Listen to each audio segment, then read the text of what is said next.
माँ, और कितना समय लगेगा? मुझे काफी ज्यादा भूख लगी है, जल्दी करो ना माँ। टुनटुनी, कुछ देर सब्र कर लो, मैं बना रही हूँ ना भोजन। बस 10 मिनट बाद भोजन तैयार हो जाएगा, थोड़ा सब्र रखो।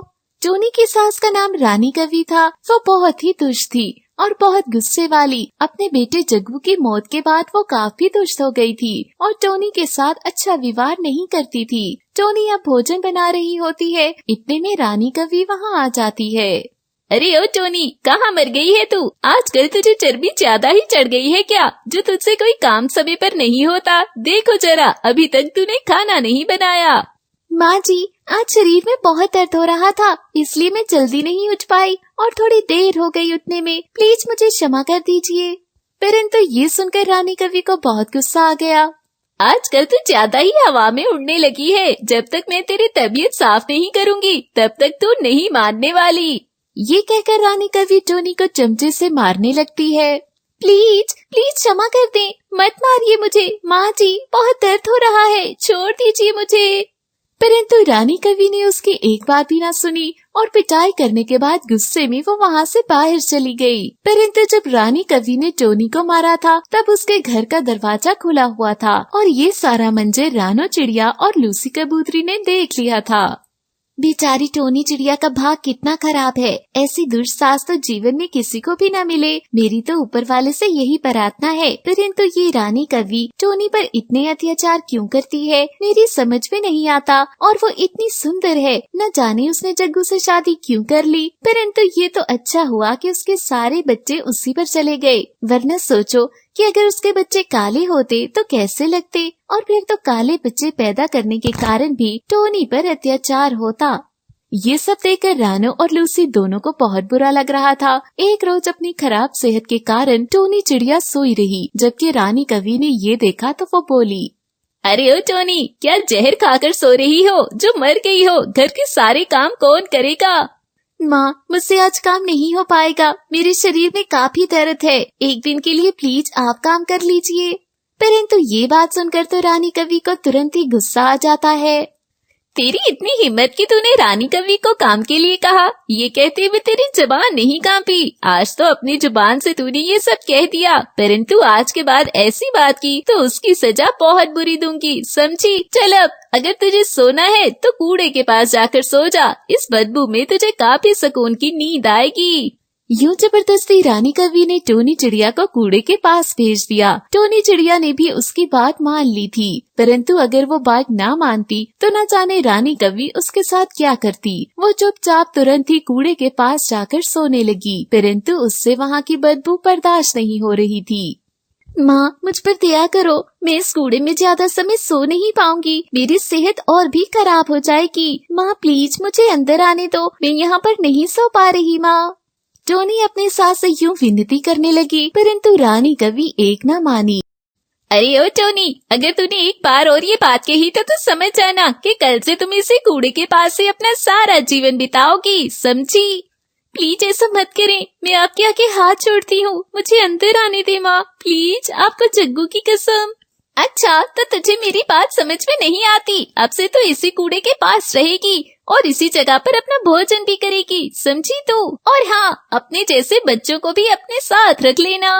यूं टोनी चिड़िया अपने बच्चों के साथ उसी जगह पर रहने लगती है। लूसी कबूतरी और रानो चिड़िया यूं टोनी चिड़िया को अपनी आंखों के सामने उस कूड़े के पास रहते हुए देख रही थी। देखो लूसी बहन, आखिरकार वो कहानी सच हुई ना, जिसमें कहा गया था कि एक पक्षी ही पक्षी का दुश्मन होता है। टोनी की सास तो इसी कहावत को निभा रही है। बेचारी टोनी को देखकर मुझे बहुत बुरा लग रहा है। तुम जानती हो, वो इसी कूड़े के पास ही भोजन बनाती है और वो अपने बच्चों के साथ वहीं पर भोजन खाती है। मुझे भी बहुत बुरा लग रहा है, परंतु क्या कर सकते हैं, समझ में नहीं आ रहा। कोई ऐसा उपाय हो जिसके बाद इसकी सास को सबक मिल जाए। यूं वो दोनों बातें कर रहे थे जब रानो चिड़िया ने कहा, लूसी बहन, क्यों ना हम एक काम करें, हम वकील चील को ये सारी बात बताते हैं। वो पुराने जंगल में रहता है और सभी पक्षियों के मसले हल करता है, जरूर वो कोई उपाय बताएगा। ये कहकर रानो चिड़िया और लूसी कबूतरी वकील चील के पास गयी। अरे वाह रानो चिड़िया और लूसी कबूतरी, तुम्हें बड़े दिनों के बाद देखकर बहुत अच्छा लग रहा है। हम बहुत अच्छे हैं वकील चील जी, परंतु आप कैसे हो? मुझे क्या हुआ है? मैं तो अपने बच्चों के साथ बहुत खुश हूँ। मेरे पास तो सभी अपने मसले लेकर आते हैं। यूँ सभी पक्षियों की मदद करके हमारे जीवन में बहुत शांति है। वैसे तुमने बताया नहीं तुम दोनों यहाँ किस लिए आई हो? क्योंकि बिना किसी कारण के तुम दोनों यहाँ आओगी तो नहीं।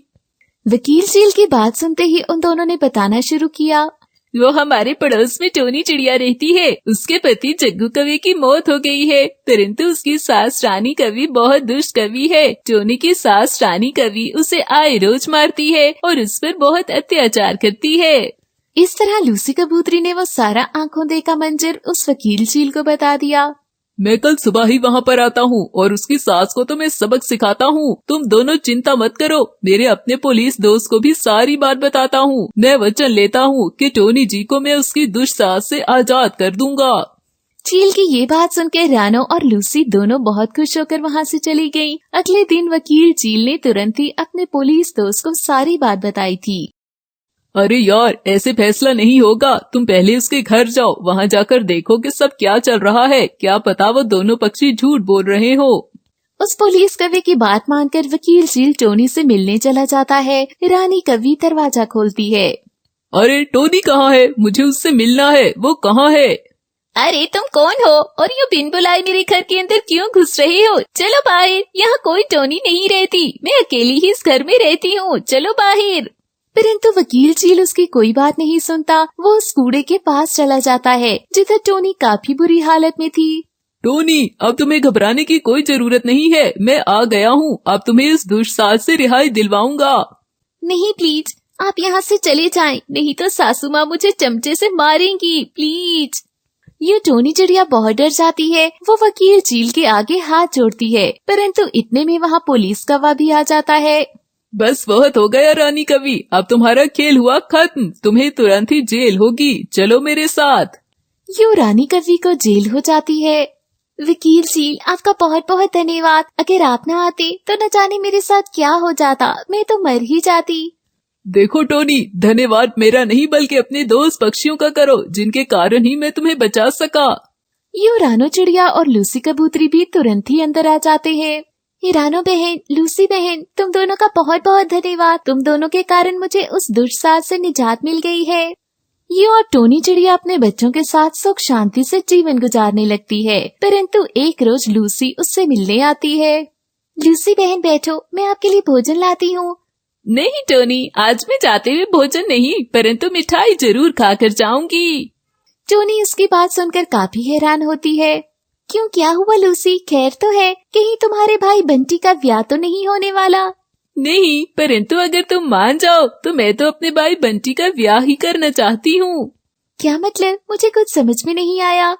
इस बात पर लूसी उसे सारी बात बता देती है, क्योंकि वो अपने भाई बंटी के लिए टोनी का रिश्ता मांगने आई थी। टोनी बहुत परेशान होती है, परंतु वो हाँ कर देती है। यूँ टोनी की बंटी कबूतर के साथ शादी हो जाती है। टुनटुनी भी अपनी माँ की इस शादी से बहुत खुश होती है। बंटी अब टोनी का बहुत ख्याल रखता है। बंटी की पहली पत्नी की मौत हो गई थी। उससे बंटी की एक बेटी चमकीली थी। टुनटुनी और चमकीली अब एक दूसरे के साथ रहने लगती हैं। वो एक दूसरे का बहुत ख्याल रखती हैं। टोनी लूसी कबूतरी का काफी धन्यवाद करती है, क्योंकि उसी के कारण ही टोनी की जिंदगी फिर से सुकून वाली हो गई थी।